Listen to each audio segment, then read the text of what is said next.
Hello mga kabeshi, tayo ngayon ay magluluto uli at ang ating putahe ngayon ay bangos with bagoong and rino. Ayan po, nagpiprito na ako ng bangos para ready na po mamaya sa pagluto ko ng ating bagong putahe.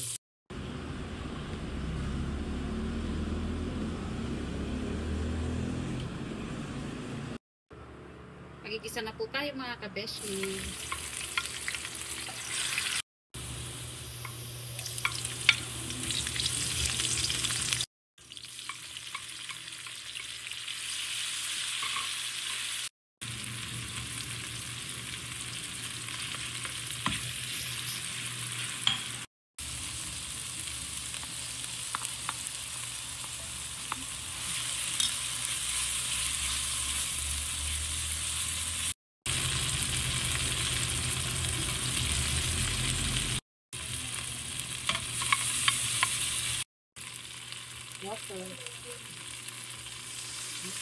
And mga kabeshi, hindi ko nasama sa video kanina sa mga ingredients, pero maglalagay po tayo ng gata para creamy po siya.